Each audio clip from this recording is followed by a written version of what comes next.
evening, everyone.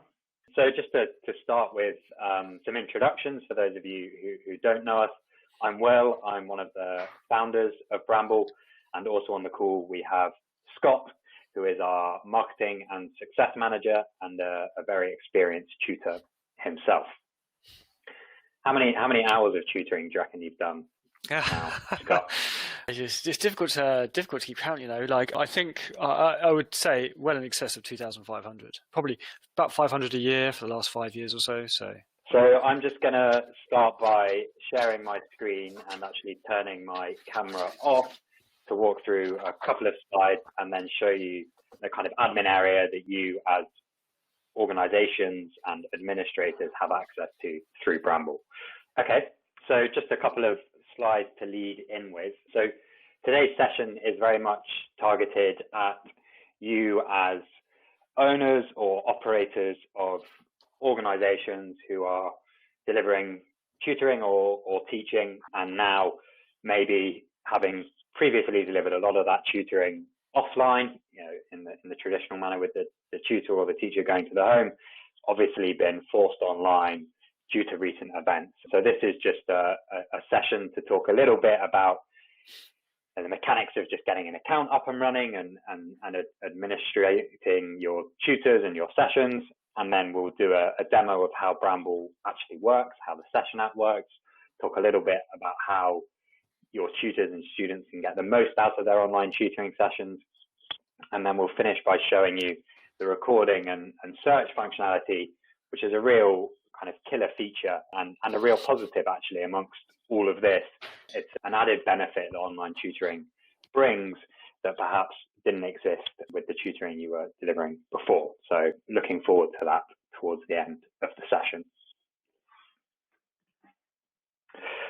So I just thought I'd start with a quick recap of the month, seeing as we find ourselves in the last day. As you might expect, it's been a busy one for us here at Bramble. It's been super exciting to see all the new organizations and tutors we've had signing up, particularly over the last fortnight. As this graph shows, this is showing, you know, the number of hours on Bramble each day, and in sum, we've seen over 23,000 hours this month, more than 45 million words spoken in tutoring sessions.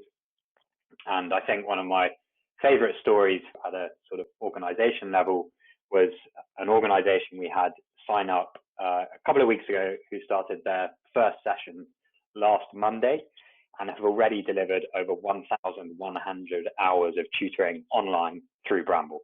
So this is an organization that before were delivering all their tutoring in person, and they managed to switch it all online. And in just over a week, they've done over 1,000 hours. So I think it's a really good kind of sign that it is possible to make this transition, and it is possible to do it quickly, given everything that's happening in the world.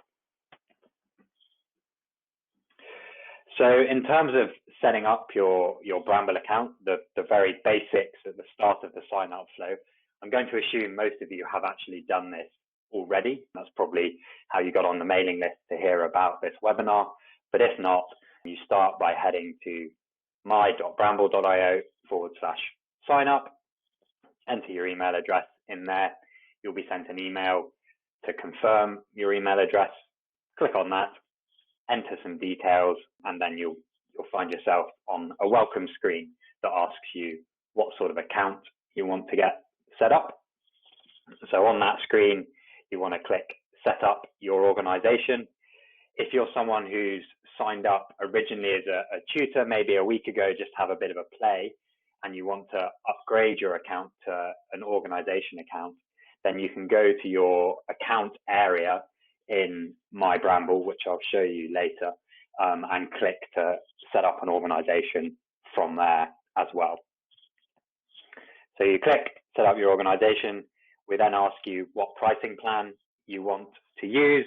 Now, as hopefully most of you are aware, back at the start of March, we made the decision that in response to this crisis, we would be making Bramble freely available for all who need it to, you know, help. This was at a time when it was more talk of just trying to reduce travel and reduce contact, and we felt it would help people make the right decisions in that context. You know, the world's changed a lot since then, and it's kind of the only choice. But we've been really pleased to see how many people have been coming on board and taking advantage of that. The way we're implementing that is with a sort of indefinite free trial. So you could ignore the prices listed here. I'd recommend just clicking this Pro Organization Start Free Trial button to get set up with your free account for the coming weeks or probably months, unfortunately, the thing rolls on. So you've then got your account set up and ready to go. The next thing we will ask you is just to create your organization. 2 bits of information we need here. The first is the name of your organization. And then secondly is the subdomain. The subdomain is where all of your tutors' Bramble links will sit, and it's typically just your name, but all lowercase with no gaps or numbers or special characters. So you enter all that in, click Create Organization, and then you're up and running and ready to go. So what I thought I would do now is show you what that looks like in the Bramble account area. So I'm logged in here, you can see, to my Bramble with my demo agency account. If I click this menu icon here, it's going to show me my different pages that I can navigate to. So the library at the top here, we will come to at the end. This is where search takes place. Courses is an experimental feature that we were working on before all of this happened, which we've obviously put on the back burner for the moment, so no need to worry about that. Sessions is where you as an administrator will be able to see all of the sessions that your tutors have delivered through Bramble. So this is obviously useful from a quality control and safeguarding perspective. If any issues get raised at any point, you have those recordings, and additionally kind of acts as a bit of a timesheet. I will show you an example of that shortly. The Rooms tab, which again I'm going to show you an example of, shows you all of the rooms listed with your organization, and then the Tutors tab is where you will manage the tutors you've invited to join you. So if we have a quick look at that, again, a very straightforward page.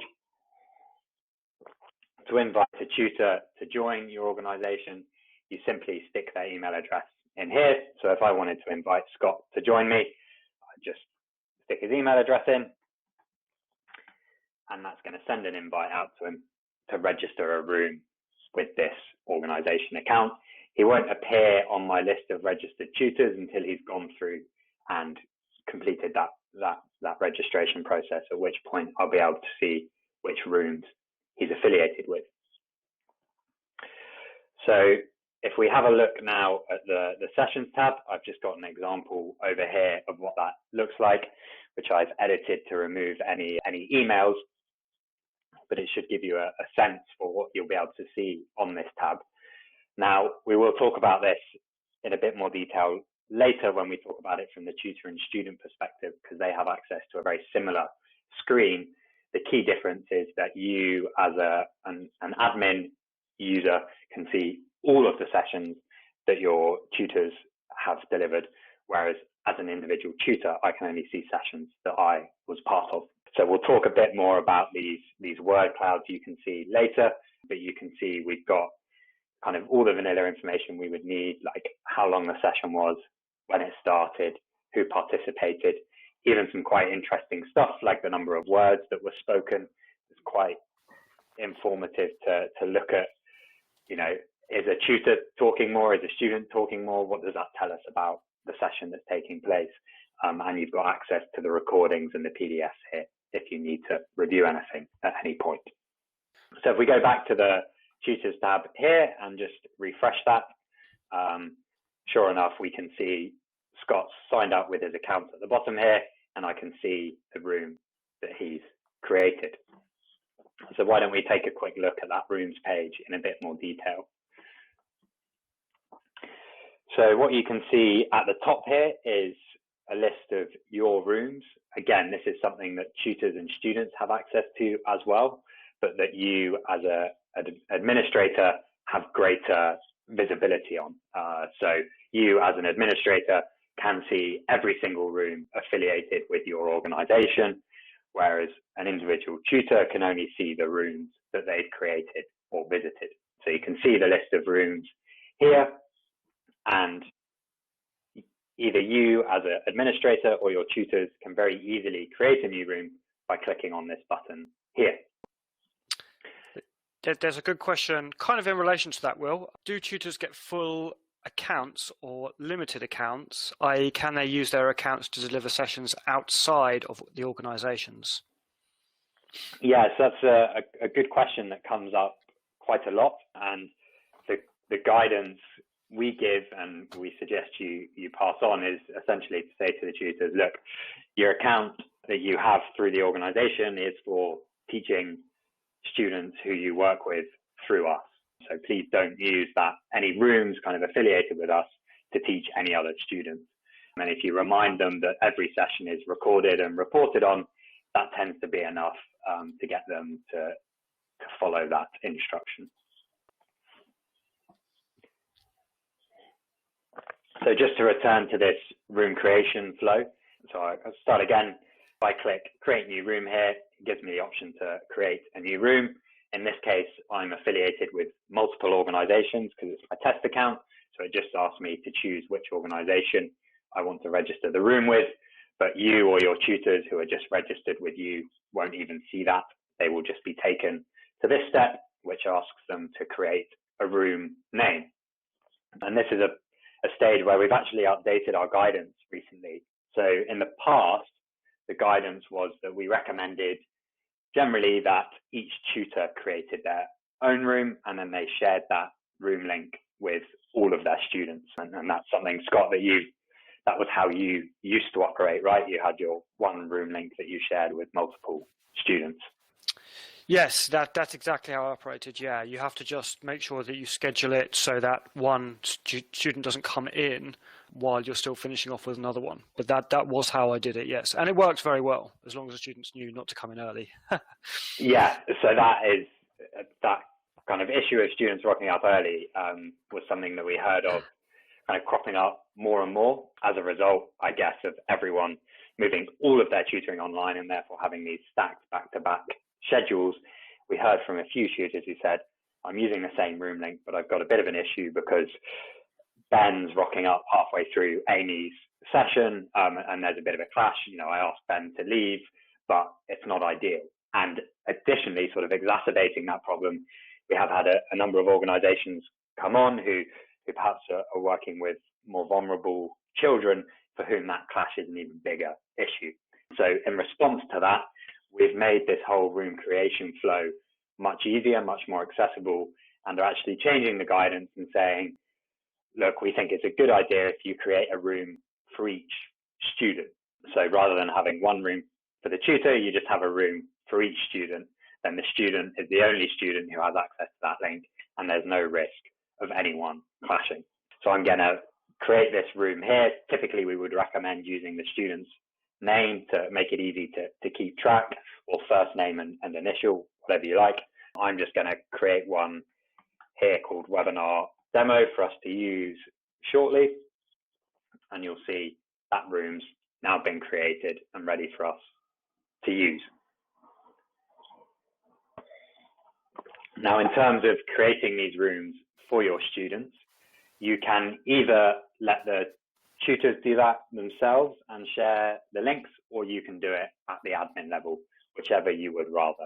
Obviously, if you do create them yourselves at the admin level, you would need to send the room link to both tutor and student. Yeah, Scott. Yes, sorry. Yeah, quite a few questions coming in regarding, obviously, whether you can have multiple students in a session, and I have kind of covered that one in terms of yes, you can send them the same link, and you'll all be in the same session, effectively sharing the classroom.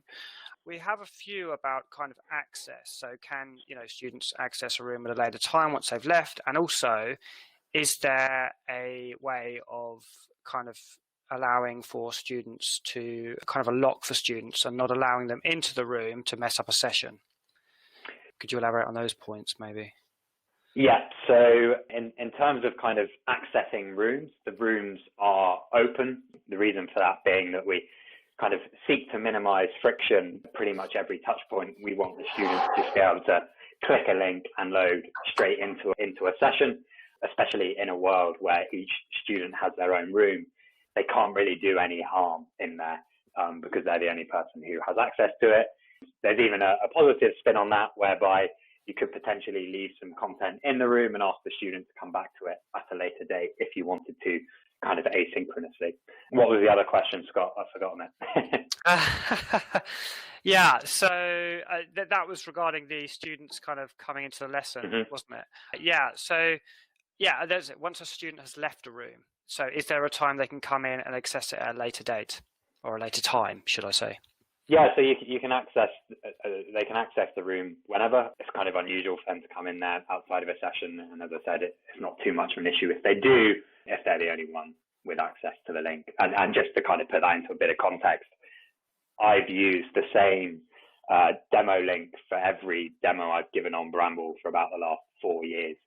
So there's probably not far off 1,000 people who have got a link to my room. And I don't have a sort of problem whereby I've just got random people cropping up every now and then. Yeah, same. I'll definitely second that. I've done, well, many hours on Bramble now, and I've never had someone kind of coming in and trying to mess around with it kind of ever. So I don't know. You maybe you do get the odd rogue student around, but I've never experienced that at all. Yeah, and just to reiterate again, if it's a room per student, it can never be an issue anyway. Exactly. Which is part of the reason we've changed our guidance on that.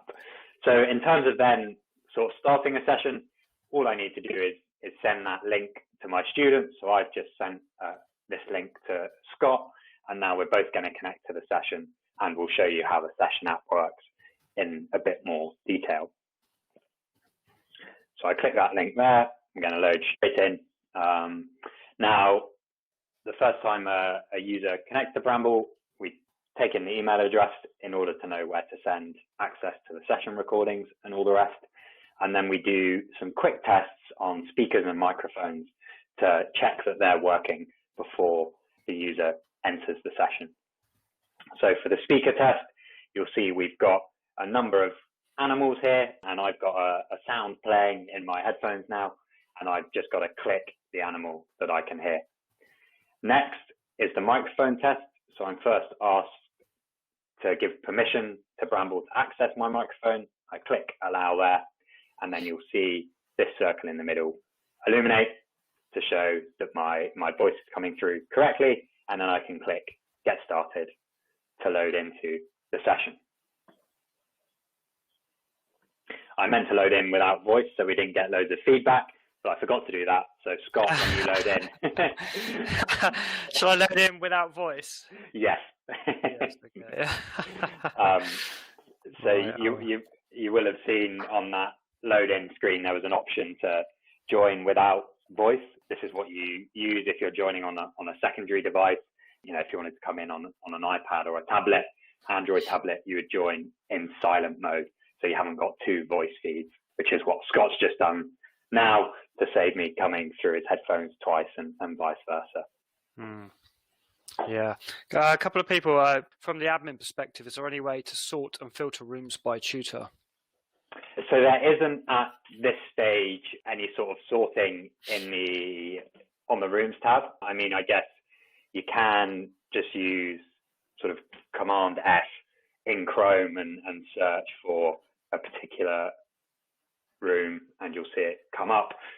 And sure enough, I've got plenty of rooms called Will Test over the years. So that's one way of kind of searching through. As we see kind of lists build up there, we may well add some sort of search and filtering in there. So once we load into Bramble, what you can see here is the tutorial notebook. So every new room has this loaded into it, and it sort of tells everyone everything they need to know in order to get started and have a session. I'm going to skip through it because I'm going to walk through all of this, but it sort of shows just how simple it is really, because this is literally every single tool explained on a single page.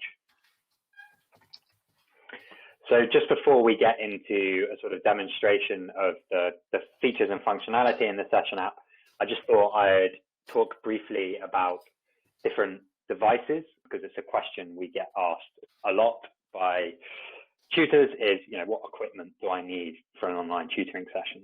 The basics are pretty straightforward, pretty much what you're all probably sitting at right now, which is a computer, be that a desktop or laptop device. You're obviously going to need a microphone on that in order to be able to speak to each other. And then you need to be using Google Chrome to access Bramble. There's a number of features we use sort of at the cutting edge that are only fully supported by Chrome.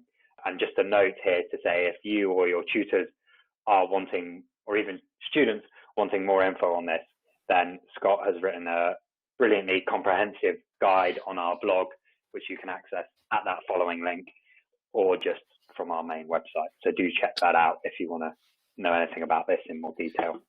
Just an interesting question, which actually I'm not sure about, Will. I know this doesn't happen to me, but can you stop the tutorial coming up automatically when you enter a room? Presumably that's the first tutorial.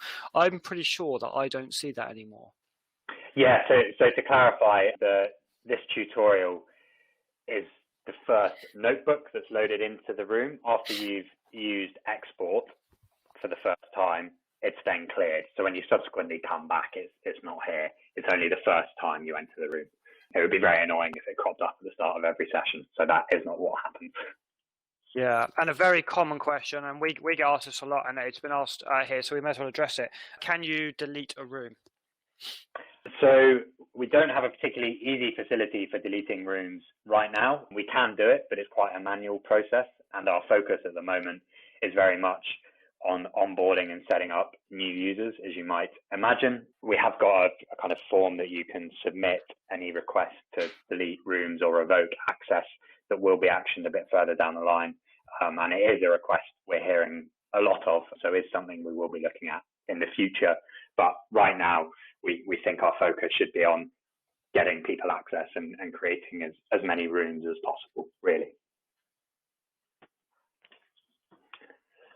So to carry on the equipment side of things, these are the basics, sort of the bare minimum, and actually when we looked at the data from last year, about 80% of our users are using just on a computer with a microphone using Chrome. But there are some devices that you can add into the mix to help improve your drawing capabilities.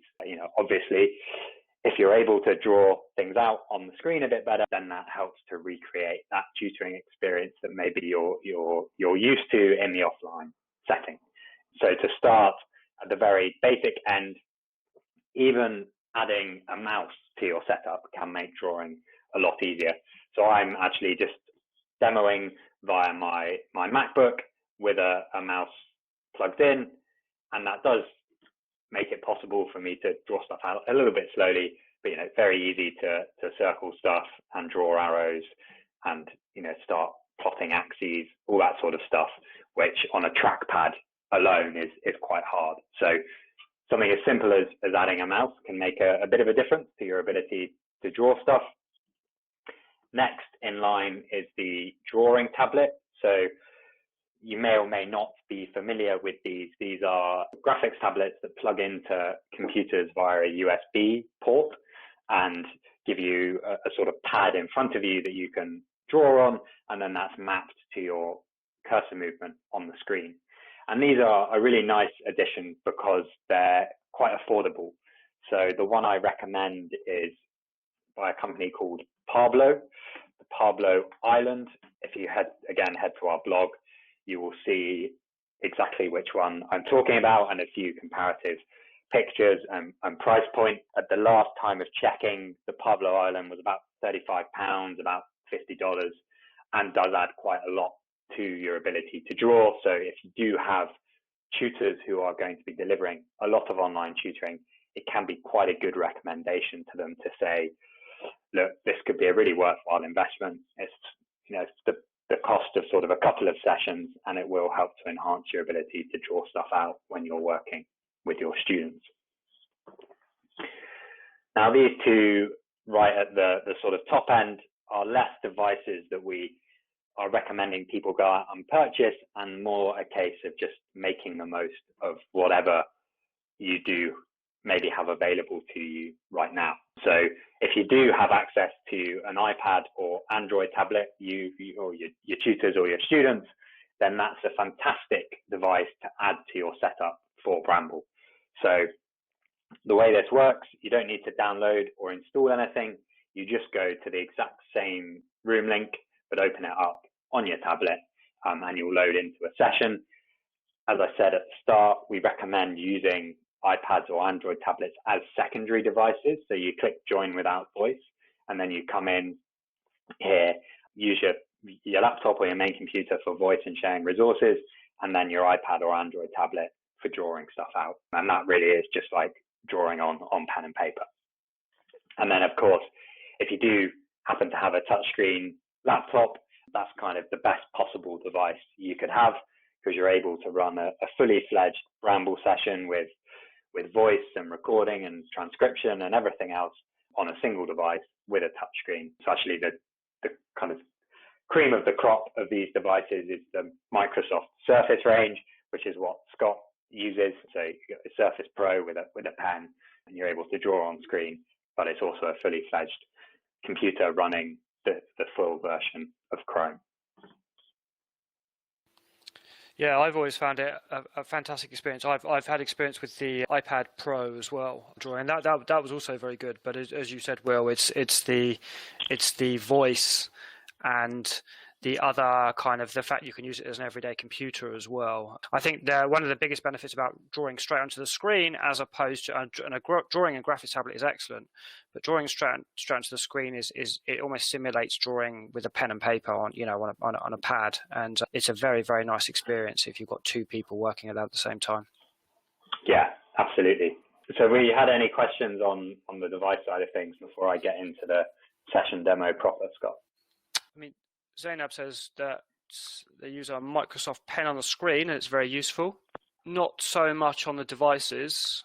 Okay, cool. It's more on the recordings and things, but yeah, so everything else is good.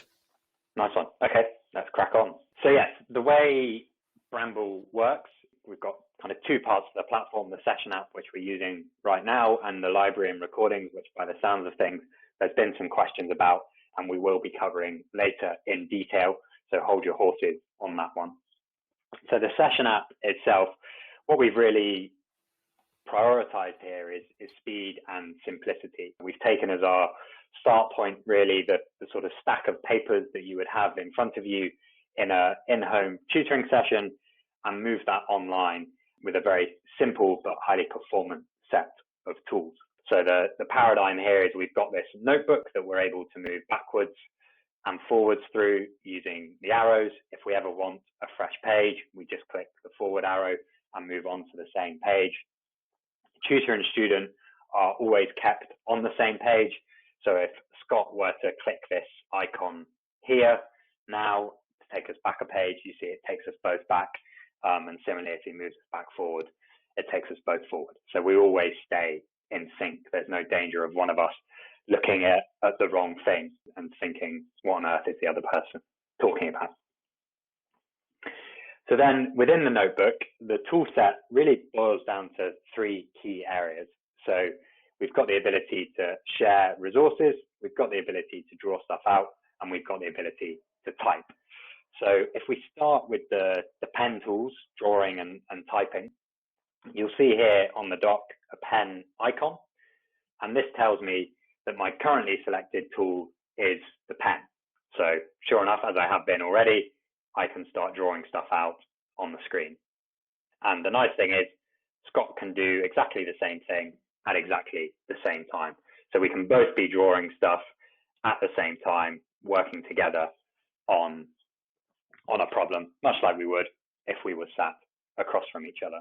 And Scott can quickly update his spelling there.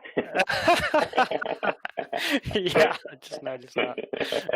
So one of the kind of key things with the pen tool is just how real time it is. You won't get a sense for that on this webinar, but hopefully if you do have some demo sessions, as soon as I start drawing something out, Scott can see it on the other side. And similarly, if I were to start circling something, Scott sees that straight away. There's no delay. There's no waiting for me to stop drawing before that pen stroke is sent. And whilst that might seem like a really weird thing for us to have obsessed over, it's actually really important to this sense of immersion, to the flow of the session. What we're aiming for with the session app is we almost want the tutor and student to forget it's there. We want them to feel like they're working in the same space, for the technology to melt into the background. And one of the metrics we track on that front to see if things are holding up is how long sessions tend to be on Bramble. So actually, if I just move to a new page, I might just pull up that infographic, which shows that from last year. So we did an analysis looking at the duration of all the sessions on Bramble. Sure enough, the most common duration was an hour, as we expected. What was really interesting was seeing just how many sessions were longer than that. So over a third of sessions were at least 90 minutes long, which suggests that tutor and student are really getting into that flow of the session, and that all this kind of obsession with low latency has paid off on that front. A couple of things there, Will. Just to very quickly touch on the devices again. Claudia missed the part with the iPad. So if there's no mic, can they not talk? Following on from that as well, we've had a question to say, can students use other devices too, i.e. smartphones, or is it too small?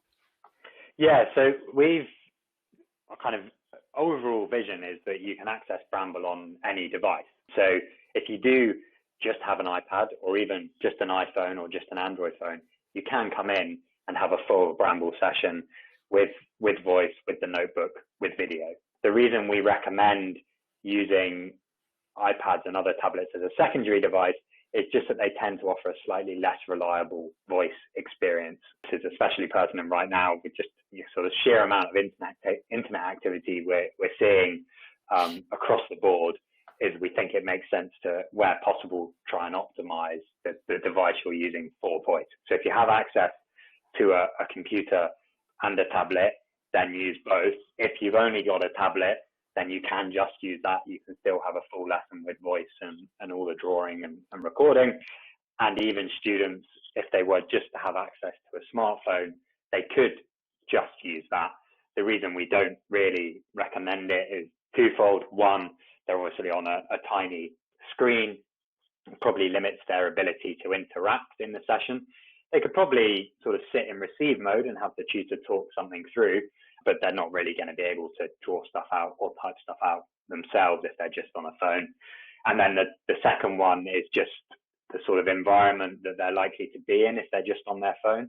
So we want the students to still be sat at their desk when they're having their online tutoring session. We want them to be set up to learn. We worry that if they're just on their phone, they might be kicking back on the couch, which isn't the ideal environment for taking in a load of knowledge. And of course, this whiteboard keeps its dimensions right across any devices, which is actually quite a strong feature, I think, as well. Yeah, absolutely. So actually, if I come in on my phone here, you will be able to see that I see exactly the same stuff on screen on my mobile phone as I do on the big screen on my computer, which, as Scott says, is a really key point, again, in just keeping sort of tutor and student in sync. So they're always seeing the same thing. What you don't want is them looking at different portions of the screen and therefore missing what someone else is doing. So say if I was on a big screen here and the student was in on a smaller screen, sometimes on some systems you see a sort of window here, which means that if the tutor's working over here, the student can't see what they're doing.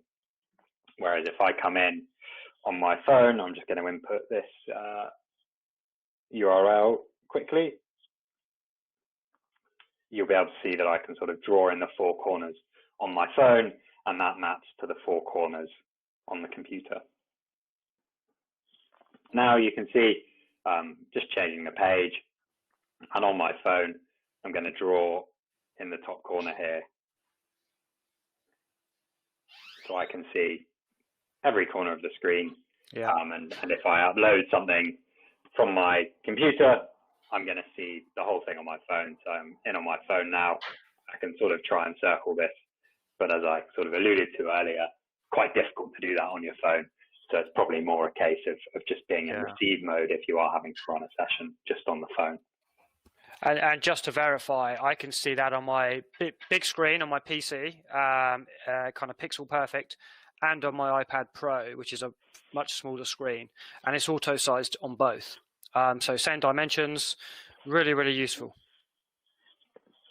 Okay, so that's the pen tool. If I click this icon once, we will see it goes to the eraser, which lets me rub stuff out, as you would expect. And then if I click it once more, you see I get a T for text. And this means I can start typing on the page. And similarly, if Scott were to start typing on page, you would see his typing as he's typing it out. So, you know, rather than seeing the three dots that you might be familiar with in the context of a messaging app, you can see as Scott's typing what he's typing, which means that if he does get stuck on something or have a typo or anything like that, I can see that and help him with it. So there's never that moment where you're sort of waiting for the other person, not sure what it is they are or aren't doing. And it can be incredibly interactive as well. So, you know, you might be able, as the tutor may be able to, you know, for example, label a bunch of different features on this, and it may be the student who has to go around and actually kind of, you know, circle those. It's incredibly interactive because you can do both at the same time. Yeah, exactly. And I think it's really nice seeing as sort of tutors get used to it, how they bring that interactivity into their sessions and the various exercises they pull out, which we'll sort of look at some examples of later on in this session. So just to carry on with the tools, you'll see next to the pen, we've got the color droplet. So that works in much the same way. It shows us our currently selected color and enables us to change color to highlight different things in different colors, or for the two of us to use a different color so we can see who's writing when. However we wish to use it, we've got a few color options there. Jumping over to the other side, we've got undo and redo, which do exactly as you would expect. It's very quick for me to undo things and redo them as required. So those are the basic pen tools. You can do quite a lot just with those. You know, you can be drawing out diagrams or graphs or math equations or typing out blocks of text. Yeah, especially if you are on a touchscreen or a graphics tablet or an iPad or Android tablet, but also just with a mouse as I have been today. But of course, when that really comes to life and sort of mirrors what you might be doing in the home is when you combine that with the ability to share resources, which you've seen me doing throughout. There's a number of different ways of sharing resources. The easiest one to get started with is to click this icon here.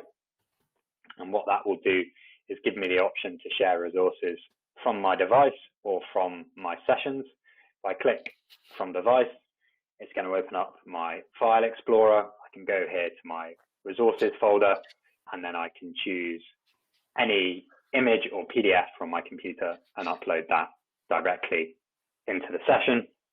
We can then start marking that up either in line or over on the other side here. And both tutor and student can be uploading content. So if the student's got a question, they can upload that. If the tutor's got stuff on their device, they can upload that. So the upload resource button is kind of the one most people start with, but very quickly they move to dragging and dropping, as I've been doing. So I can drag and drop any image from my computer straight onto the notebook. I can also do that with any PDF. So if I've got a maths paper here, I can drop that on. It uploads, again, super quickly, appears on both of our screens, and there's a page of each page of the PDF on each page in the notebook. So we can now work through this PDF, again, adding our annotations in line or our workings over on the side here. And you can see we've got the whole math paper loaded in now to work through. So a couple of other ways that we can share resources. We can copy and paste any image from the internet. So if I Google the periodic table and click through this Wikipedia result here and get this image, right click on it, choose copy image, come back to Bramble, and then paste it using the keyboard shortcut. So on Mac, this is Command plus V. On Windows, it's Control plus V. And we've now got this periodic table in the notebook so we can mark it up as we wish. And you can also do that with links, can't you, Will? Like if you wanted to just do a link, you do it in the same way and it attaches the link to the whiteboard as well. Yeah, exactly. So let's say I want to share this article with the periodic table. I'm going to copy the link, come into Bramble and use Command V to copy the link in. That's popped up on Scott's screen as well, and we can click that and it opens it up in a new tab. So if you want to share a website, that's how you can do that. The other way that you can share content from another site is with screenshot. So let's say there's a part of this article that I want to share with Scott. I can use the screenshot tool on my computer. If I'm on Windows, this is the snipping tool, which can be accessed via the Start menu or by pressing Windows plus Shift plus S. If I'm on Mac, I can do this by pressing Command, Control, Shift, and 4. You'll see this pulls up a little crosshair, and I can then click and drag whatever it is that I want to bring in. So in this case, this breakdown of the groups in the periodic table. And I come over to Bramble, paste it in. It's in there very quickly, and we can, again, mark it up here or add whatever comments we want below. So a variety of different ways to share resources, again, very quick. If you've got other file types, such as Word or PowerPoint, then the way you can share those in Bramble is first exporting them to PDF, which you can do directly from Word or PowerPoint, and then uploading that PDF into the notebook. So last couple of tools to cover in the session app. On the right-hand side here, we've got the info panel. So if I click the question mark, it's going to pop up and tell me who's connected to this session. So you can see I'm in here, Scott's on here on his desktop and on his Surface Pro. It tells us how long the session's been going, when it started, what page we're on. I can close that down when I'm done with that information. Last couple of tools in the session app. Here we have the camera tools. So if I click on that, I haven't enabled my camera, so nothing's coming through. But the way that works is when you click the camera icon, a little preview window pops up, gives you a moment to do your hair, but also choose whether you want to enter into webcam mode or actually just use the webcam to take a snapshot. So snapshot is a sort of the final way of getting content into the notebook. Tutor or student can hold up, say, a bit of homework to the camera on the computer, take a snapshot of it, and it's shared instantly into the notebook where they can mark it up. Really awesome tool, that. Yeah. Yeah, it's a funny one. We sort of built it as it came for free when we implemented the webcam functionality, and some users absolutely love it and use it all the time. Others don't really use it at all, but it's certainly much loved by a few people. Yeah, well, because one of the questions we've actually had is, can students upload homework or tests for me to mark? And absolutely, they can do that via that snapshot tool. Obviously, they can take pictures of it on their phone or whatever, and kind of drag and drop it in. But they can just take screenshots if you want to do it. I think we've got an example of an English one where this was uploaded by a student and then basically it was marked. So we have lots of examples of that where you can just take a screenshot, pop it in, and then the tutor can mark it and or go through the any particular kind of image bit, something like this or an exam paper with the student.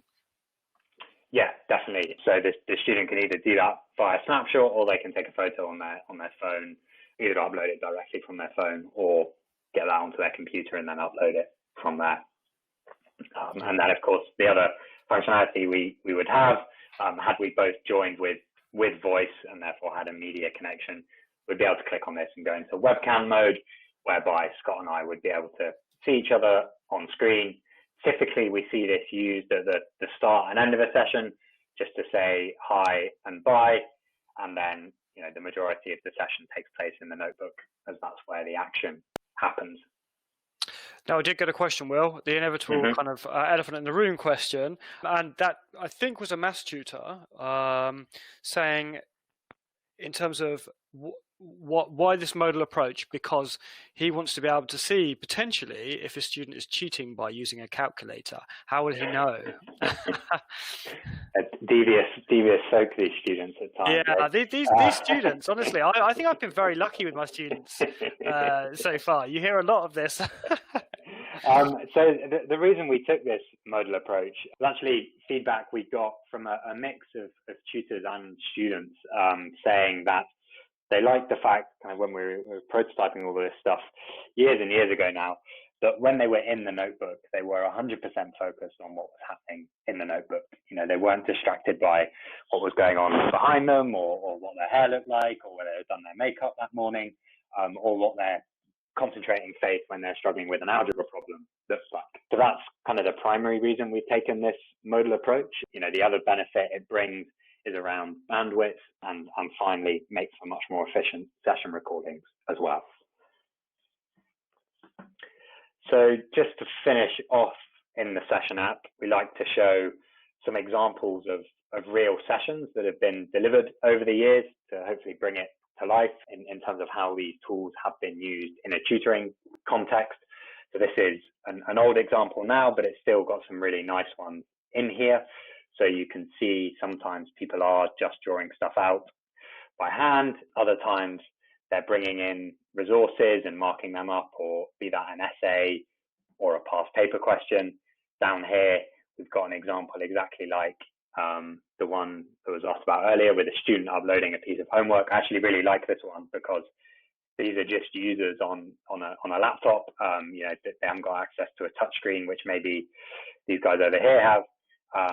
And they've taken a picture and they've used the pen and the text tool to create this probability tree and work through that problem. And then just another set of slightly more up-to-date examples, which we dug out the other day, again, to show how those different tools are being used. This one sort of showcase Hall of Honor contender for best use of pen in a Bramble session app. So this was a user on an iPad doing an absolutely gorgeous diagram of a cell. Kind of shows what is possible with those devices. But actually, I think this one in the middle is the key example, because this was, again, tutor and student just on a laptop. They've brought in that resource, they've circled it a bit using their mouse, and then they've added some text as well. So, this example sort of attainable to everyone, whereas this one a little more aspirational, perhaps. And again, we've got a nice example here of a student bringing in some work and then them completing it on the side here. And then just to show it's not all maths and science, Scott obviously showed that English paper earlier. We've got a nice Mandarin session taking place here, and then a lovely geography session over here as well. And just to kind of pick up on that point, we do see all sorts of different subjects taught on Bramble. Obviously plenty of maths and science, but also plenty of English and humanities, and everything from accounting to Afrikaans as well. So final tool to cover in the session app is export. So we recommend this is used at the end of every session. Tutor clicks on it, clicks continue, and what that does is reset this notebook and send both Scott and myself a PDF copy of the notes, as well as saving that to our session library. So I'm going to close that down now and then jump back over to the session library. Before we get onto that, Scott, are there any more questions on the session app? Yeah, a few common ones. Font sizes. So a couple of people saying that potentially if they've got someone who is maybe their eyesight is not potentially as great, then they're struggling to see the font size. Is there any ability to kind of obviously modify the font sizes? And this is obviously something we've got a bit of, isn't it, in terms of the feedback? Yeah. So again, we do kind of take this approach of ruthless simplicity. We did used to have multiple font sizes in there, but we found that no one was using it. Everyone was just sticking with the default. However, we have of late heard from a number of tutors who have made a really good case about why this is important to their students. They've said, look, I'm teaching students who are either very young and I'm teaching them reading, or students who maybe have some learning differences and again struggle with reading or sight issues, and it is a real problem for them. So we have taken that on board, and it is something that we are keen to have a look at in the not too distant future, because we can see how it's maybe causing problems for some users, but it's going to be a little further down the line. But that feedback has been taken on board, and we really appreciated the examples that people gave to help us understand where that was falling short. Yeah, and there is always that trade-off, isn't there, between bloating something with kind of superfluous features, so to speak, and the compromise of the actual performance. Because I've noticed the one thing that can really damage a session is if the performance of the session app is not good. And the reason we don't get huge numbers and volumes of emails saying, hey, this doesn't work, that doesn't work, is because the performance has been the main thing. And I think that's, the other things can be built in if obviously it's recognized that clearly there's a huge demand for something. But I think that for me, it's been a huge benefit, because I've used other tools before where there's been lots and lots of tools, far too many tools, to be honest, and the performance has suffered, and it just damages the flow of the session. Okay, a second question: can we zoom into particular parts of the whiteboard? Yeah, so this is a good question actually, and let me just connect to this back into the session to show you a couple of things. So I'm just going to connect back in. So again, in the interest of speed, we upload the resource instantly onto the page and make it as big as possible whilst maintaining the aspect ratio. So just to bring in that mass pass paper again, if I upload the whole paper, we stick it on one side at maximum height, which, if you're on a decent sized screen, is a good size. But maybe you wanted to focus specifically on this question. And what you can do is, when you screenshot the resource, take that into account. So if I move on to a fresh page now,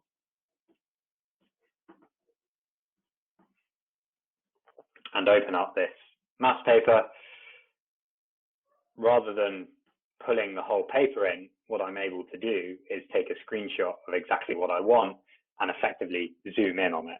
So if I take the screenshot here of just this part of the question, when I paste this in, it's going to be much bigger than it was when I brought the whole PDF in. So that's kind of one way you can zoom in and again have everyone seeing the same thing. One of the big problems with kind of, say, zooming in on just a section of the page, if I wanted to just zoom in here, is what does Scott then see without sort of getting motion sickness from his page zooming around all over the place. However, saying that, our new support coordinator, Lucy, taught me a new trick this morning, which is that actually on Mac, I don't know if it does or doesn't apply on Windows, but on Mac, I can use the zoom in functionality on my trackpad to zoom in to the resource. So I'm just spreading my fingers to zoom in and out here, and can zoom right in and add my annotations here as I wish, and then zoom out to see the whole page. I'll have to ask Scott if he's able to do that on his side. Another time. I'm able to pull it at each edge. I've just tried that. I'm able to pull out the whiteboard, so it does actually kind of completely fit onto the screen, and it does zoom in a bit. I mean, it's up to the point where you've got the entire whiteboard on the screen, but you're able to do it, on the Surface Pro. Cool. So hopefully that answers that question a bit about zooming. Grace asks about preparing lessons in advance, and yes, I actually sometimes do this, Grace. You can use, if you know you've got a particular room link you're using with a student and no one else, and you won't be using that room link before, you can upload as many resources as you want into the session app, and then as long as you don't export, you'll both have all of the resources there when the session starts.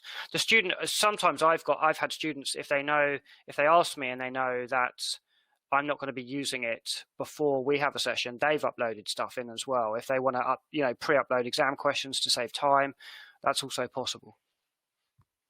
Yes, that can be a really nice way of sort of speeding things up in the session, just to get it all in advance. But similarly, if you do need to bring something in on the fly, that's still very quick. Yeah, I'd say one last one on this is, have we got a help sheet which the organisations can send out to their tutors, guiding them through the setup process? What would you suggest to the organisations who want to kind of send something out to their tutors to help get kind of set up with this? Yeah, so we're actually in the midst of updating our help centre. We obviously had one in place for a couple of years now, but the system we used to run it on was quite a difficult one to update, which meant it had actually got a little bit out of date. So over the last couple of weeks, we've been working on migrating that over onto our main site, which has two benefits. We're obviously updating the content as we bring it over, but also it will be much quicker to update in the future. So we do plan to add more and more to that in terms of little video walkthroughs and all the rest. So that updated help center will be live sometime this week, and we will be sending out an email as and when that goes live. So that will be the kind of one-stop shop for your tutors and your students. You can just point them in a single resource that should answer all of their questions and walk them through their sign up and all the rest. Yeah. Okay, one final one then. If the tutor doesn't export the session, is there a way for the organisation to know that it has happened? Yes. So the export and the recording are two very separate things. So the session recording is saved as soon as the session is closed. So when both Scott and I disconnect from this session ends and the recording is saved on the dashboard. If I'd forgotten to export the session, all that means is that against that session recording, there's no exported PDF. The content's all still there, the recording's all still there, the data of how long it was and who was in it is all still there. It just hasn't got the PDF. If I were to have exported multiple times within the session, then we'd have multiple exports per session. Okay, and here's some nice feedback, Will, which is great. I agree that simplicity is key and actually so hard to achieve. I think you've done a great job of prioritising features, so that's really lovely to hear. Yes, thank you. Yeah, it's always a bit of a tightrope we walk, but so it's always good to hear positive feedback on that front. Okay, so let's have a look at the sessions and recording side of things. I promise we're almost done. We should probably say these are going to last an hour and a half because we normally seem to end up taking that long. So apologies to any of you who've had to rush off. As Scott says, the recording will be sent round. So this is the sessions page, which we looked at a little bit earlier. When we talked about it earlier, we were talking about it more from the administrator's perspective, a way of keeping track of the sessions that have been delivered, even the hours, who was in them, all the rest. But what we think is really exciting from a student side is that this is a phenomenal revision library that they're building up through having their lessons online through Bramble. So each of these cards you can see here represents a session. As you can see from the dates, these are all fairly recent. This is a real student's view. I've obviously just changed the emails. And alongside the export and the playback we alluded to, what you can see here is these word clouds were generated according to what was discussed, what was spoken about in the session. And what's really nice is just how good a sense these give of what was discussed in any different lesson. So this is one student, and you can see that on the 23rd of March, they had a session on plant biology, which was preceded by a session on human biology, had a little bit of a break in between. A couple of days earlier, they'd done some maths, and then a few weeks before that, they'd done some chemistry sessions. And just looking at the language involved, sulfuric acid, sodium, barium versus heart, oxygen, blood, immediately flags not only subject, but also the topics involved. So it's a really nice way of the students kind of getting an at-a-glance sense of what's being covered, and also just a sense of kind of how much stuff they know, how much stuff they've learned. It can be quite reassuring, as well as sort of reinforcing the value of the tutoring they're having. So we've had these recordings and these synopses in place for a while now, but what we quickly learned was that it's all very well having an hour-long recording. No student's going to watch an hour-long recording back. They can jump into it and scrub around, but actually what they really want to be able to do is just type into a search bar and say, pressure, reaction, equilibrium. What's the effect of pressure on the equilibrium of a reaction? And to pull up all their sessions where they've talked about that.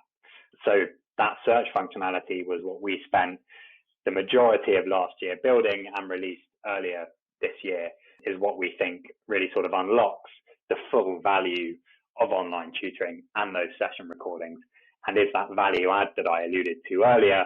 I appreciate we're all sort of being forced online, but it's still nice to have a positive message to be able to go out to your clients with. And I think recording and search is that message to say, it's all recorded and it's all searchable. So the students just building this amazing personalized revision resource that's solely kind of for them, exactly tailored for what they need. And chatting to a few people last week in particular about this here in the UK, I don't know how much it does or doesn't apply worldwide, but they were saying something a lot of their parents and students are struggling with right now is the fact, obviously, the huge amount of uncertainty around when exams are going to take place. They're cancelled for this year here in the UK. Are there going to be the options to take exams in the autumn or in the new year? Is this year just not going to count? What content's going to be on it? What should we be learning? What should my tutor be teaching students right now? And what's helped put their mind at rest is the idea that every lesson being recorded means that there's no wrong thing to learn right now, because you could learn something that might not come up until the exams this time next year, but actually it's going to be in this library that the student's going to be able to access. So that does seem to be a message that's really resonating, is, you can't really waste, it wouldn't have been wasted anyway, but you can't waste the learning because it's all recorded and accessible at a later date. So thought I'd give you a quick demo of how the library works. So we've obviously got our search bar here. Along the top here, we've got the option of whether we're searching across spoken words, typed text, or shared resources. We default to all three. And then I simply start typing in here. I start typing MIT. What that will do is look up for all of my sessions what terms have come up that start with that root. You're obviously used to this sort of autocomplete with Google, the difference here being that this is sort of fully personalized to the student. We look specifically at their sessions and say, what have you discussed? You can see the frequencies on the right-hand side here. And sure enough, in this case, MIT, they could have been talking about mitosis, mitochondria, mitral valves, and they can kind of tab through here to select their search term. And we try and guide that search a little bit further to sort of help them zero in on what they're looking for. So once they choose mitosis, we say, look, here's some other things that you've searched alongside mitosis. So you can easily build these compound searches. Sure enough, mitosis and meiosis have often come up together. So I can hit enter on that result. It's going to search all of my sessions and pull them up here.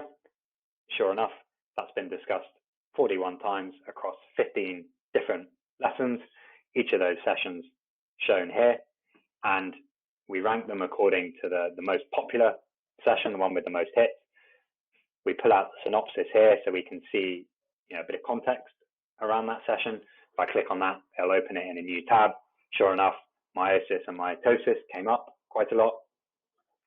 And then you can see here, for every instance that those two terms were used together in the same context, in the same sentence, we've got the sentence and the timestamp. So I, as a student, click on here and it's going to load straight into the playback of that session. You guys obviously won't be able to hear the voice that's coming through right now that's talking about mitosis and meiosis, but this is the exact point that they're discussing that concept. So just to kind of show you another one, if I wanted to look at the magnetic field of a solenoid, then I can search for that. Again, searches all the sessions. This one here, you can see we've had a mix of talking about it and sharing resources that reference it. So we've got all the kind of captions in line here, but then also the resources available at the bottom here. So I can click on this resource and it brings that up. So it's quite useful from a tutor's perspective. It actually means I'm sort of accidentally building a resource library as I go of resources which I can then just search and copy and paste into sessions as I wish. From the student side, I've obviously got access to that resource and I can jump into a session for the context of that resource. So if I load in here, you're going to see that same diagram drawn out. And again, that's what they're discussing in the session. So that's how the library works. Have you got some questions, Scott? Yeah, sorry. I was just going to go back to a previous question which I didn't answer, and and I wanted to leave it because this kind of answers it. A couple of people asked, is there a way for organisations to store resources that tutors can access? Well, actually, this is probably the best way for the tutors to store their resources from their sessions, in terms of they're just searchable and they're available kind of within their library. So I think that's probably the best way of doing it. I used to have mine in folders, and now as soon as I only need to load them in once into Bramble, and they're there, for however many times I need to use them. Yeah, so I'm just sort of demoing that now. I'm just searching across resources. So you can see kind of hearts come up in resources a number of times. These here look like mark schemes to see, but if I go a bit further down, you can see some diagrams in place and a specific past paper question, which I could then copy and paste into a session. And you could even get the past paper. So let's say, for example, you were looking at, the student was studying AQA, and they were looking at biology, and they were looking at, again, mitosis. You could actually search kind of mitosis AQA, and it will pull up anything that, if there have been any past papers loaded in there from that particular exam board, it will pull them back up again. So yeah, which is amazing. Like, you can literally kind of essentially kind of delineate against the exam boards, against levels, everything.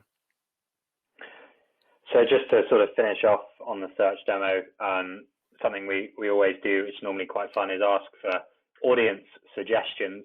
So bearing in mind that this is a student who has been taught maths and science, what are some search terms that you'd like us to try to see if they've discussed the concept in their tutoring sessions? Just to check we haven't pre-prepared the best ones. Yeah. Algebra, David says. Algebra. Seems to be everyone's default choice. Yeah. So yeah, here we are. These are a few examples of algebra sessions. We can even click into one. I've got no idea what's going to be on page or where they are. But yeah, there we go. Oh, fantastic. Working through an algebra question together. It's quite a nice example, actually. That is a nice example. Yeah, we'll maybe use that one in future. Well done, David. Simultaneous equations from Tamsin? Give that a try. Simultaneous equations, yeah, number one hit. So let's jump in here. It's quite early in the session. So actually here they're just talking about it at the moment, which I can hear, but if I scrub through, we should be able to see some equations being solved in the session here. There you go. So one more. Have we had anything from the sciences, Scott?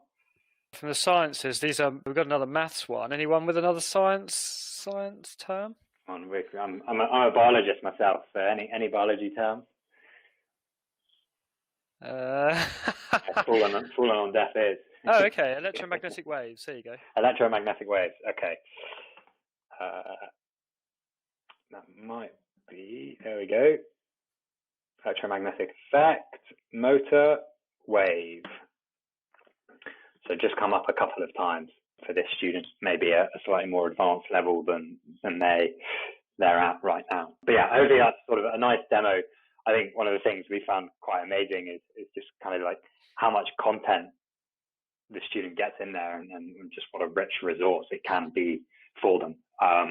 So definitely something to really talk to your parents and your students about as a big benefit, and something that hopefully can be quite transformative for their tutoring.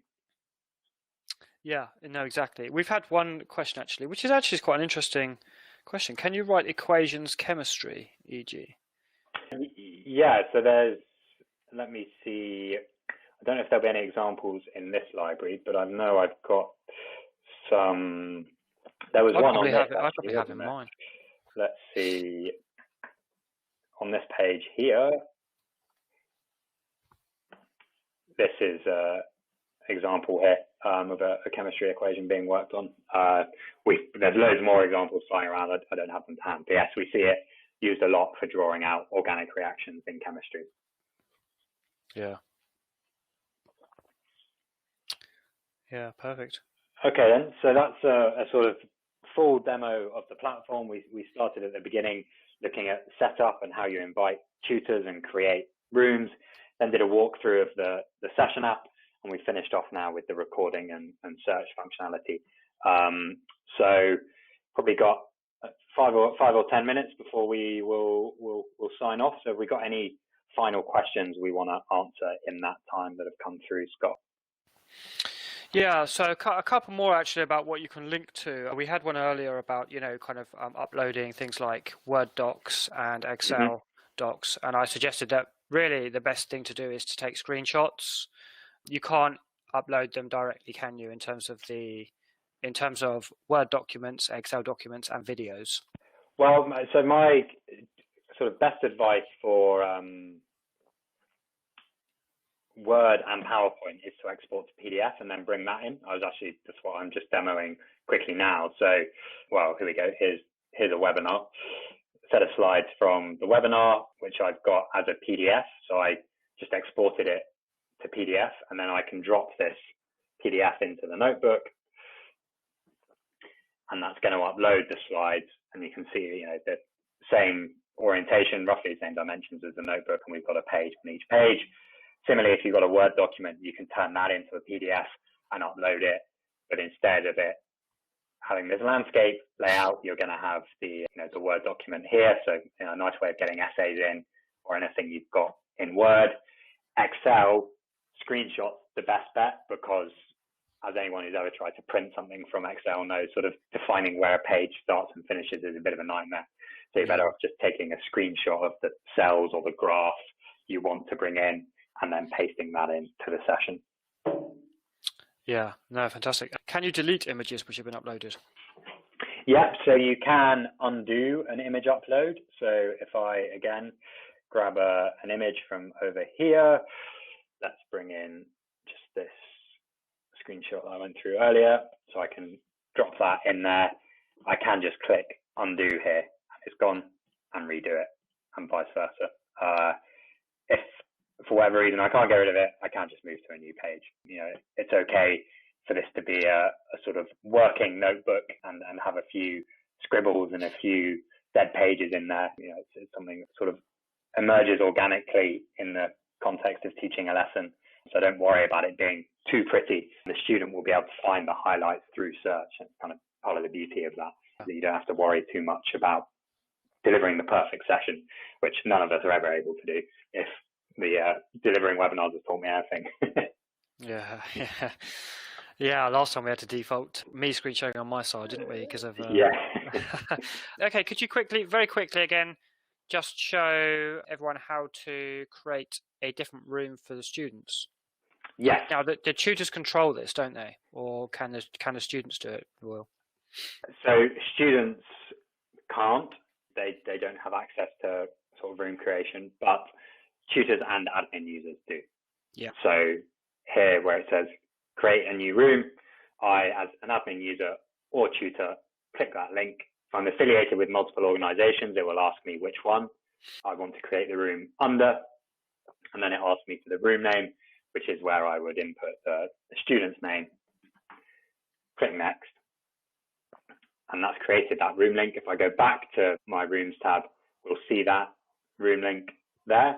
And then if it was the tutor who created this link, they just send that to the student. If it was you as the administrator, you send it to the student and the tutor.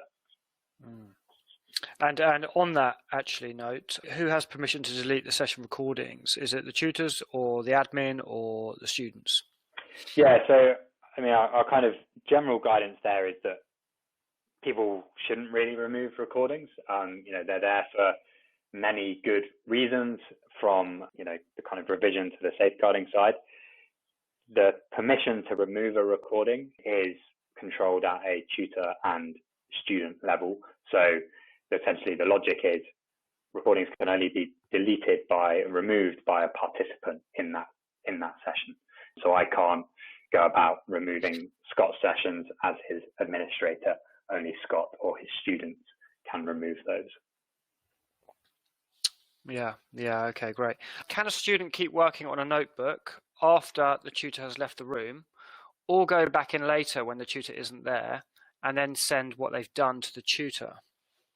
Yeah, so that's one a few people have asked about, and yeah, that's totally possible. I wouldn't say we've seen loads of it, but the tutor could leave a few questions for the student to work through in the notebook, and either come back 20-30 minutes later, or save it for the next session, or as the example Scott gave earlier, student maybe uploading some questions they've been struggling with throughout the week, so that when they come into the session, it's all there. So again, another benefit of each student having their own room is that it's their own sort of scratch pad to put stuff in as and when they want to. Yeah, I think we'll see more of it, because it used to be very much the case that we would have one room link per multiple students, and I think now that we're advising one room link per student, I think you'll see more of that, which is a great benefit. Okay, have you had any feedback from organisations, tutors working with young students on the platform, maybe age 7 to 11 years old? A lot of the examples are quite advanced. We had a few people on the previous session give us examples, didn't they? Yeah, it was really good actually. This came up in the previous session. We were asked, the examples you've shown have all been sort of fairly advanced. Is this used to teach younger students? And we sort of put it back to the attendees. It was a load of tutors on this occasion, and said, could you tell us your stories of teaching younger students? And there were loads who came out and said, yeah, I work with students who are 7 and 8 years old, and they love it. They love sort of playing hide and seek with the webcam, and they love drawing out stuff on the notebook and our little drawing competitions. There were quite a few people who jumped in and said, yeah, I kind of adapt the tool and use it to keep those students engaged, bring exercises in and all the rest. But plenty of examples of using it with younger students. And actually my sort of favorite example that came up was a tutor who said they work with a 10-year-old elective mute, and that it had just been absolutely transformative for this student, because they didn't have to speak and they could just draw and type stuff as they wished, and they didn't have any of the awkwardness that would have entailed in a sort of in-person session. So that was a really nice example of the totally novel context with quite a young student working out really well. So yes, that was a rambling answer to yes, we have seen that example. Yeah, and I agree, because obviously we do generally show in a lot of these like secondary based education, because of course that's where a lot of tuition happens, but of course there is that younger demographic, and I think this is a blank canvas really to be creative with. And we were quite not surprised, we were quite blown away when we had all of the tutors on, how many actually do tutor like younger children and more kind of primary common entrance kind of level children on this, because of course everyone is so comfortable at such a young age now with technology that they kind of embrace it all, I think, in terms of this stuff. Okay, yeah, great. So someone in here said, I have a year 1 student. Jessica said, I have a year 1 student as well, and it's working really well. So that's great. Yeah, we'd love to hear feedback from anyone who has younger students, and hear how they're getting on with it. So yeah, I think that's probably a good point to wrap up. Thank you all for attending. We will be sharing this recording with you all. If you've got tutors or other people at your organisation that you want to share it with, if you have any questions that weren't answered today, please email help@bramble.io, and we will get back to you and try to answer them there.